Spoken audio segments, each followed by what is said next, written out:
We live in a world where technology does everything for us: tractors the size of small houses, drones planting seeds, and apps that tell us when our plants are thirsty. But there's one group that seems to have cracked the code for working smarter, not harder, without any of that. Enter the Amish. Now picture this: no giant machines tearing up the ground, no roaring engines, no fancy apps, and yet their farms look like something out of a painting. Lush fields, neatly planted crops, and zero soil erosion. Meanwhile, the rest of us are out here trying to stop our flower beds from turning into rivers every time it rains. So what's their secret? Well, grab your metaphorical suspenders and a hat, because today we're digging, pun intended, into the Amish way of preventing soil erosion. Spoiler alert, it involves a mix of old school know-how, clever techniques, and yes, a touch of genius that would make modern farming experts scratch their heads. Why is this important? Because soil erosion isn't just a farmer's problem, it's an everyone problem. And while the rest of the world is playing catch-up with expensive gadgets and chemicals, the Amish have been quietly acing this game for generations. So buckle up, or should I say hitch your horses, because what you're about to learn might just surprise you. Let's get started. Let's start with a familiar scene: rain. Not the gentle, romantic kind, but the torrential downpour that turns your garden into a mud pit and leaves you wondering if you're raising plants or starting a swamp. That, dear friends, is soil erosion. And while it might wreak havoc on your backyard, the Amish have managed to keep their fields picture perfect. How? The secret lies in their preparation, or as I like to call it, the setup. Imagine you're preparing to cook a meal for a house full of picky eaters. You don't just toss ingredients in a pot and hope it turns into gourmet perfection. No, you prep washing, chopping, measuring, and maybe even cross your fingers for good luck. The Amish take a similar approach to their fields. Before a single seed is planted, they ensure every inch of soil is ready to resist erosion, starting with a technique called contour plowing. Contour plowing is like giving your land a stylish makeover. Instead of straight rows, the Amish plow along the natural curves of the terrain. Think of it as drawing lines on a map to slow down runaway water. Why does this matter? Well, water loves shortcuts, and when it flows straight downhill, it carries away your soil as a souvenir. By plowing in curves, the Amish turn that rushing water into a leisurely meander. It's like forcing a marathon runner to jog through a maze. The longer it takes for water to travel, the less energy it has to steal your precious topsoil. But wait, there's more. Contour plowing isn't just about slowing down water. It's about creating micro pockets in the soil, tiny cradles where seeds can rest safely, shielded from erosion and ready to sprout. It's farming precision at its finest. And if you're picturing the Amish painstakingly tracing these curves by hand, think again. This is where the horse-drawn plow steps into the spotlight. Forget GPS-guided tractors or fancy automated equipment. The Amish rely on good old-fashioned horsepower, literally. Their horses are like the Formula One racers of the farming world: fast, efficient, and trained to perfection. Picture this: a farmer and his horse moving in harmony as they carve out graceful curves in the soil. It's a dance of trust and skill. And while the rest of us are stuck trying to figure out how to turn on a riding mower, the Amish are out there plowing fields like it's an art form. Let's be honest though, working with animals isn't always glamorous. If you've ever tried to walk a stubborn dog, you know what I mean. But Amish horses? They're the gold standard: strong, reliable, and maybe even smarter than some of us on a bad day. Did you know that using cover crops is a practice that dates back thousands of years? Ancient civilizations in Egypt, China, and Rome understood the importance of keeping their soil healthy. The Amish, however, have taken this ancient wisdom and turned it into a science.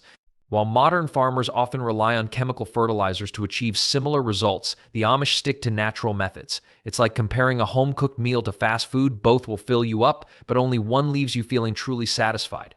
Here's where things get ironic. Modern agriculture is filled with high-tech gadgets and expensive equipment designed to improve farming. Yet, the Amish, with their simple tools and timeless techniques, often achieve better results. It's like watching someone try to solve a problem with an overcomplicated app when all they needed was a pencil and paper. The Amish remind us that sometimes less really is more. After contour plowing and planting cover crops, the Amish move on to the next vital step: creating a layer of protection that shields the soil from erosion. If you think of the soil as a celebrity, this is its red carpet moment, with a carefully crafted outfit designed to handle any situation, be it rain, wind, or the occasional wandering goat. Mulching, the soil's cozy blanket. Let's talk about mulching, a technique as comforting to the soil as a warm blanket on a cold night. The Amish use natural materials like straw, leaves, or wood chips to cover the ground, forming a barrier between the soil and the elements. Imagine pouring water onto bare soil versus soil covered with a thick layer of straw. In the first case, the water crashes down, breaking up the soil and carrying it away. In the second case, the water gently filters through the straw, seeping into the ground without causing damage. That's the magic of mulching. But mulching isn't just about protection. It also traps moisture, preventing the soil from drying out under the hot sun. Think of it as the farming equivalent of hydration. The result? Happier plants and healthier soil, all thanks to a layer of organic material. The Amish are particularly creative with their mulch. They recycle everything from crop residues to fallen leaves, turning potential waste into an essential resource. It's sustainable, efficient, and surprisingly simple, proof that sometimes the best solutions are the ones right under our noses. Terracing, turning hills into heroes. Not all Amish farms are flat, which brings us to their next brilliant technique: terracing. Picture a steep hillside transformed into a series of steps, like a giant staircase for the earth. Each step slows down water flow, preventing it from washing away the soil. Terracing is a game changer, especially in areas prone to heavy rainfall. It's a bit like adding speed bumps to a road. They force water to slow down, giving it time to soak into the ground instead of racing away with the topsoil. But terracing isn't just practical, it's also beautiful. If you've ever seen terrace fields, you know they're a sight to behold. Rows of crops cascade down the hillside, creating a visual harmony that reflects the balance between nature and human ingenuity. The Amish approach terracing with a combination of hard work and respect for the land. Using simple tools and plenty of elbow grease, they carve out steps that are sturdy, durable, and perfectly aligned. It's a labor of love, and the results speak for themselves. Crop rotation, the ultimate soil workout. If you think soil can't get tired, think again. Planting the same crop year after year depletes the soil's nutrients, leaving it weak and prone to erosion. That's where crop rotation comes in, a practice the Amish have perfected over generations. Crop rotation is like a workout plan for the soil. Instead of planting the same thing repeatedly, the Amish switch it up, growing different crops in a specific sequence. For example, one year they might plant corn, followed by legumes like peas or beans the next year. Legumes are natural nitrogen fixers, enriching the soil for future crops. This practice not only keeps the soil healthy, but also disrupts the life cycles of pests and diseases. It's like hitting the reset button for the land, ensuring it stays productive and resilient.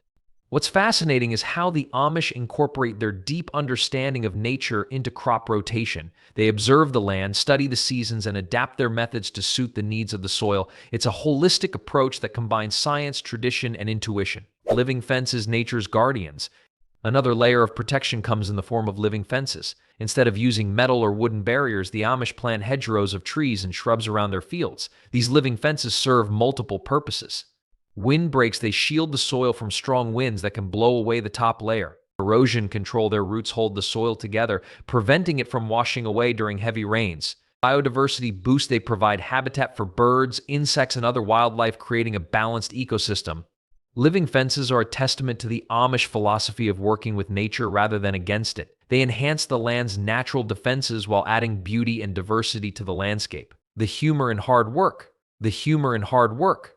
Here's a fun thought. While most of us dread the idea of spending an hour in the garden, the Amish embrace these labor-intensive practices with enthusiasm. It's like they've found the secret to enjoying hard work. Maybe it's the satisfaction of seeing their efforts pay off in the form of lush, erosion-free fields.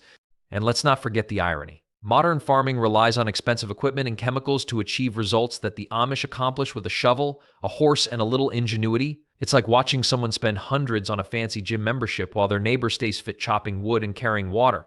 The Amish layer their land with protection as carefully as a chef layers a lasagna. From mulching and terracing to crop rotation and living fences, every technique plays a role in keeping the soil healthy and erosion-free. It's a masterclass in sustainable farming, proving that the simplest methods often yield the most profound results. In the art of handling and preparing soil, let's kick things off with the first, and arguably most important step in the Amish soil conservation process: handling and preparing the soil with care and precision. This step is all about laying the groundwork, literally. Imagine trying to build a house without a strong foundation. That's what happens when farmers ignore the soil's needs. Cleaning and clearing, a soil spa day. The first thing the Amish do is clean and clear the land, giving it a fresh start. Think of it as a spa day for the soil. Weeds? Gone. Debris? Out of here. Anything that doesn't belong in a healthy field is removed with painstaking care. Unlike modern methods that rely on machines to bulldoze everything in sight, the Amish use simple tools like hoes, rakes, and their own hands. It's not just about removing obstacles, it's about respecting the land. This step ensures that the soil can breathe and absorb nutrients without interference.